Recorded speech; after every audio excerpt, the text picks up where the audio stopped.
Alam mo ba kung ano mangyayari kapag tumigil ang air conditioning sa cruise ship? Hindi lang isang kwarto ang maiinitan, libu-libong tao sa loob ng barko ang maapektuhan.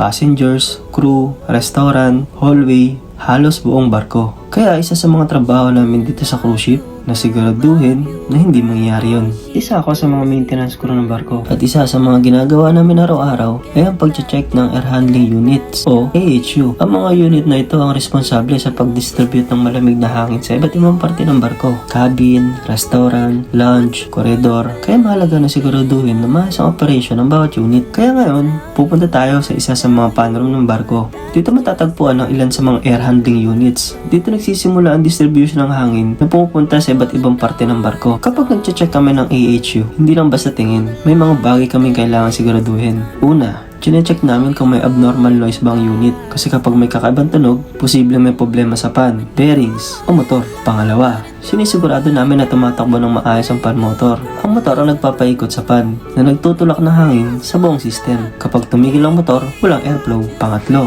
chine-check namin ang mga valves. Dito dumadaan ang chilled water na nagpapalamig sa hangin. Kapag sarado ang valve, kahit umaandar ang pan, hindi magiging malamig ang hangin. Pangapat, chine-check din namin ang mga dampers. Ang dampers ang nagko-control kung gaano karaming hangin ang papasok o lalabas sa isang area. Malaki ang epekto nito sa airflow ng buong system. At panghuli, chine-check din namin ang control panel. Dito namin nakikita kung may alarm, faults, o abnormal readings. Kasi sa gantong system, mas mabuting mapaagang problema bago pa ito maka-apekto sa mga cabin. Minsan routine lang ang ganitong trabaho. Walang drama, walang nakakapansin. Pero napakahalaga nito.